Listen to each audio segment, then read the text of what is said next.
കലൂർ രാജ്യാന്തര സ്റ്റേഡിയത്തിൽ സുരക്ഷാ വീഴ്ച സംഭവിച്ചതിൽ മുൻകൂർ ജാമ്യം തേടി പരിപാടിയുടെ സംഘാടകർ ഹൈക്കോടതിയിൽ പാലാരിവട്ടം പോലീസ് രജിസ്റ്റർ ചെയ്ത കേസിലാണ് മുൻകൂർ ജാമ്യാപേക്ഷ. മൃദംഗ വിഷൻ MD നികേഷ് കുമാറാണ് ഹൈക്കോടതിയെ സമീപിച്ചത്. എല്ലാ സുരക്ഷാ സംവിധാനവും ഒരുക്കിയാണ് പരിപാടി നടത്തിയതെന്ന് വാദം.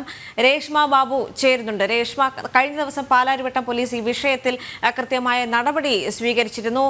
ഈ സംഘാടകർക്കെതിരെയും സ്റ്റേജ് കെട്ടിയത് ആരാണോ ആ കരാറുകാർക്കെതിരെയും കേസ് രജിസ്റ്റർ ചെയ്തൊരു സാഹചര്യം കൂടി ഉണ്ടായിരുന്നു. പക്ഷേ ഇതിലിപ്പോൾ മുൻകൂർ ജാമ്യം തേടിയവർ ഹൈക്കോടതിയെ സമീപിച്ചിരിക്കുകയാണ്. അവർ നൽകുന്ന വാദപ്രതിവാദങ്ങൾ എന്തൊക്കെയാണ്?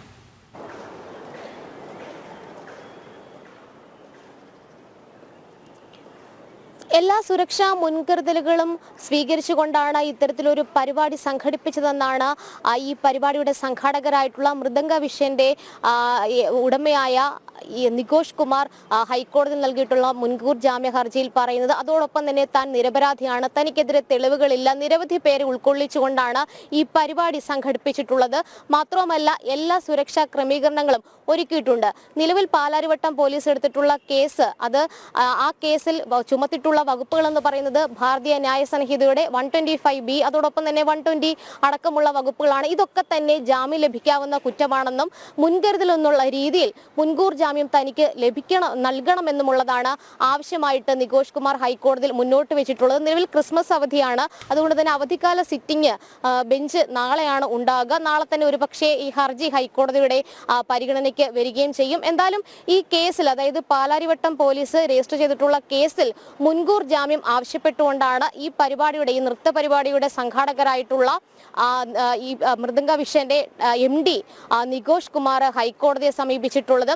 മുൻകരുതലുകൾ സംബന്ധിച്ചുള്ള കാര്യങ്ങളിൽ നേരത്തെ തന്നെ അനുമതികൾ വാങ്ങിച്ചിരുന്നു എന്നും നിരവധി പേരെ ഉൾക്കൊള്ളിച്ചുകൊണ്ടാണ് ഇത്തരത്തിൽ ഈ ഒരു പരിപാടി സംഘടിപ്പിച്ചത്. തന്റെ ഭാഗത്തു നിന്നോ അല്ലെങ്കിൽ ഈ സംഘാടനത്തിന്റെ ഭാഗത്തു നിന്നോ യാതൊരു തരത്തിലും പിഴവുകൾ സംഭവിച്ചിട്ടില്ല എന്നുള്ള വാദം കൂടി ഇദ്ദേഹം നൽകിയിട്ടുള്ള ഹർജിയിൽ ഉന്നയിക്കപ്പെടുകയും ചെയ്യുന്നുണ്ട്. എന്തായാലും തനിക്ക് മുൻകൂർ ജാമ്യം നൽകണം എന്നുള്ള കാര്യവും ആവശ്യപ്പെടുന്നുണ്ട്. ഈ 125Bയും 120 എന്ന് പറയുന്നത് ഈ മനുഷ്യ ജീവന് അപകടമുണ്ടാക്കുന്ന രീതിയിൽ പ്രവർത്തിച്ചു, കഠിനമായിട്ടുള്ള ദേഹോദ്രവം ഏൽപ്പിക്കൽ തുടങ്ങിയ വകുപ്പുകളാണ്. അത് രണ്ടും ജാമ്യം ലഭിക്കാവുന്ന കുറ്റമായതുകൊണ്ട് തന്നെ ഇക്കാര്യത്തിൽ തനിക്ക് അറസ്റ്റ് ചെയ്യപ്പെടുമോ എന്നുള്ളൊരു ഭീതി കൂടി നിലനിൽക്കുന്നുണ്ട്. അതിനാൽ ഒരു മുൻകൂർ ജാമ്യം അനുവദിക്കണമെന്നുള്ളതാണ് ആവശ്യമായിട്ട് ഹർജിക്കാരൻ ഉന്നയിച്ചിട്ടുള്ളത്. എന്തായാലും അടുത്ത ദിവസം അവധിക്കാല സിറ്റിംഗിലായിരിക്കും ഈ ഹർജി ഹൈക്കോടതിയുടെ പരിഗണനയ്ക്ക് വരിക.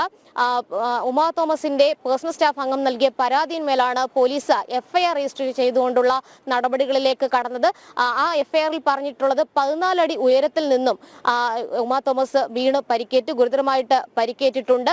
ഈ സ്റ്റേജ് കെട്ടിപ്പൊക്കിയതിൽ, അതിന്റെ ക്രമീകരണങ്ങൾ ഒരുക്കിയതിൽ വലിയ രീതിയിലുള്ള വീഴ്ച സംഭവിച്ചു. പ്രത്യേകിച്ച് ഒരു പാസേജ്, അതായത് VIP ഗാലറി ഒരുക്കിയ സമയത്ത് അതിലൂടെ പോകാനായിട്ടുള്ള ഒരു സംവിധാനം ഒരുക്കിയില്ല. സുരക്ഷാ ബാരിക്കേഡോ അല്ലെങ്കിൽ സുരക്ഷാ കൈവരിയോ ഒരുക്കിയില്ല. ഇത്തരത്തിൽ വലിയ രീതിയിലുള്ള അശ്രദ്ധ ഒരു അപകടത്തിലേക്ക് വഴിവെച്ചു എന്ന് ചൂണ്ടിക്കാട്ടിക്കൊണ്ടാണ് പ്രഥമ വിവര റിപ്പോർട്ട് രജിസ്റ്റർ ചെയ്യപ്പെട്ടിട്ടുള്ളത്. അതിന്റെ അടിസ്ഥാനത്തിലാണ് നിലവിൽ മുൻകൂർ ജാമ്യം തേടിക്കൊണ്ട് ഈ പറയുന്ന നികേഷ് കുമാർ ഹൈക്കോടതിയെ സമീപിച്ചിട്ടുള്ളത്. എന്തായാലും ഇനിയൊരു നിയമ പോരാട്ടത്തിലേക്ക് ഈ വിഷയം കടന്നിരിക്കുകയാണ്. സിറ്റിംഗ് നടത്തുന്നത് നാളെയായിരിക്കും. അവധിക്കാല ബെഞ്ചിന്റെ മുന്നിലേക്ക് ഈ വിഷയം വരും. എന്തായാലും പോലീസ് അല്ലെങ്കിൽ സർക്കാരിന്റെ ഭാഗം എന്നുള്ള രീതിയിൽ പറയുക, സ്വാഭാവികമായിട്ടും വിനോദ പരിപാടികൾ സംഘടിപ്പിക്കുന്ന സമയത്ത് മാനദണ്ഡങ്ങൾ പാലിച്ചിരിക്കണം. ബന്ധപ്പെട്ട അതോറിറ്റീസ്, അതായത് തദ്ദേശ സ്ഥാപനം ഏതാണോ ആ തദ്ദേശ സ്ഥാപനത്തിന്റെ മുൻകൂർ അനുമതി തേടണം. ഒപ്പം തന്നെ ഫയർ ആൻഡ് റെസ്ക്യൂ വിഭാഗം, പോലീസ്, അവരുടെ ഒക്കെ തന്നെ മുൻകൂർ അനുമതി ഇക്കാര്യത്തിൽ വേണം. ഒപ്പം തന്നെ കാര്യമായിട്ടുള്ള പരിശോധനകൾ ഇക്കാര്യത്തിൽ ബന്ധപ്പെട്ട വകുപ്പ് ഉദ്യോഗസ്ഥർ നടത്തുകയും വേണം. ഇതൊക്കെ തന്നെ നടത്തിയിട്ടുണ്ട് എന്ന കാര്യത്തിലും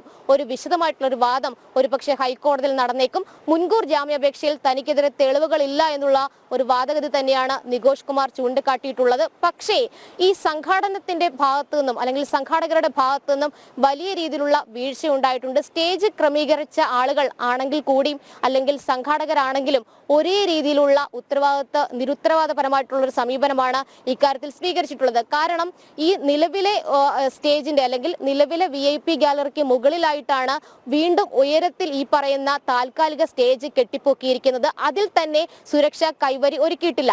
അങ്ങനെ ഒരു സ്റ്റേജ് കെട്ടിപ്പൊക്കാനായിട്ട് ഏത് വിധത്തിൽ അനുമതി ലഭിച്ചു എന്നുള്ളതും ഒരു ചോദ്യമായിട്ട് ഹൈക്കോടതിയിൽ ഉന്നയിക്കപ്പെടും. മാത്രമല്ല GCDA അടക്കം ഒരുപക്ഷെ GCDAയുടെ അനുമതി ഇക്കാര്യത്തിൽ ഏത് വിധത്തിലായിരുന്നു എന്നതും ഹൈക്കോടതിയിൽ ചോദ്യം ചെയ്യപ്പെടുകയും അത് പരിശോധിക്കപ്പെടുകയും ചെയ്യും. എന്തായാലും മുൻകൂർ ജാമ്യാപേക്ഷയിൽ വാദം കേൾക്കുന്ന വേളയിൽ ഹൈക്കോടതി എടുക്കുന്ന തീരുമാനം നിർണായകമാണ്. പക്ഷേ നിലവിൽ ചുമത്തപ്പെട്ട വകുപ്പുകൾ ജാമ്യം ലഭിക്കാവുന്നതാണ് എന്ന തരത്തിലാണ് ഈ ഹർജിയിൽ വാദം നിലനിൽക്കുന്നത്. എന്തായാലും ഹൈക്കോടതിയുടെ അവധിക്കാല ബെഞ്ച് നാളെ സിറ്റിംഗ് ഉണ്ട്. സുരക്ഷാ സംവിധാനം ഒരുക്കിയതിലുള്ള പാളിച്ച മാത്രമല്ലല്ലോ ഈ രക്ഷകർത്താക്കളെല്ലാം പറയുന്നത് അമിതമായ തുക പിരിച്ചെടുത്തു എന്നും പറയുന്നുണ്ടല്ലോ. അപ്പോൾ ഈ വിഷയത്തിൽ കൂടി കൃത്യമായ ഒരു അന്വേഷണം ഉണ്ടാകാനുള്ള സാധ്യത മുന്നിൽ കാണുന്നില്ലേ? ഹൈക്കോടതി സ്വാഭാവികമായിട്ടും കേസിന്റെ മറ്റ് മെറിറ്റുകളിലേക്കൊന്നും പോകില്ല. മറിച്ച് ഈ മുൻകൂർ ജാമ്യാപേക്ഷ മുന്നിൽ വന്നൊരു സാഹചര്യത്തിൽ അതിൽ ഏത് വിധത്തിലാണ് ഈ മുൻകൂർ ജാമ്യം നൽകേണ്ട ഒരു സാഹചര്യമുള്ളത്, പ്രത്യേകിച്ച് വകുപ്പുകൾ ഹൈക്കോടതി പരിശോധിക്കപ്പെടണം. കാരണം ജാമ്യം ലഭിക്കാവുന്ന കുറ്റമാണ് എങ്കിൽ സ്വാഭാവികമായിട്ടും അത് സർക്കാർ അഭിഭാഷകൻ ഹൈക്കോടതിയിൽ ചൂണ്ടിക്കാട്ടും. അങ്ങനെയെങ്കിൽ ഈ ഹർജി തീർപ്പാക്കുകയും ചെയ്യും. പക്ഷേ ഒരു പ്രാഥമിക വാദം ഹൈക്കോടതിയിൽ നടത്തപ്പെടും. ആ സമയത്തായിരിക്കും സ്വാഭാവികമായിട്ടും ഈ വിഷയം ഒരു വലിയ രീതിയിൽ വാർത്താ പ്രാധാന്യത്തോടുകൂടി ചർച്ച ചെയ്യപ്പെട്ട ഒരു സാഹചര്യമുണ്ട്. അതുകൊണ്ട് ഈ സാധാരണ രീതിയിൽ പൊതുവായിട്ടുള്ള വിഷയങ്ങളിൽ പൊതുതാൽപര്യമുള്ള വിഷയങ്ങളിൽ ഹൈക്കോടതി ഇടപെടാറുമുണ്ട്. അതുകൊണ്ട് തന്നെ ഈ ഹർജി വരുന്ന സമയത്ത് ഈ വിനോദ പരിപാടികൾ അല്ലെങ്കിൽ ഇത്തരം ഒരു പരിപാടി സംഘടിപ്പിച്ച സമയത്ത് അധികൃതരുടെ ഭാഗത്തു നിന്നും വീഴ്ച ഉണ്ടായ ഒരു സാഹചര്യം കണ്ടെത്തി കഴിഞ്ഞാൽ സ്വാഭാവികമായിട്ടും ഹൈക്കോടതിയുടെ ഭാഗത്തു നിന്നും ഒരു പരാമർശം ഉണ്ടായേക്കാം. എന്തായാലും നിലവിൽ ഈ മുൻകൂർ ജാമ്യാപേക്ഷയിൽ തനിക്കെതിരെ തെളിവുകളില്ല എന്നും താൻ നടത്തിയിട്ടുള്ള ഈ പരിപാടിയിൽ കൃത്യമായിട്ടുള്ള നിശ്ചയിച്ചിട്ടുള്ള എല്ലാ സുരക്ഷാ മുൻകരുതലുകളും ക്രമീകരണങ്ങളും ഒരുക്കിയിട്ടുണ്ട് എന്നുള്ള ഒരു വാദഗതിയാണ് ഈ പറയുന്ന ഹർജിക്കാരൻ ഉന്നയിച്ചിട്ടുള്ളത്. എന്തായാലും അവധിക്കാല ബെഞ്ച് തന്നെയാണ് ഈ ഹർജി പരിഗണിക്കുക. ദേവിക. ശരി രേഷ്മ.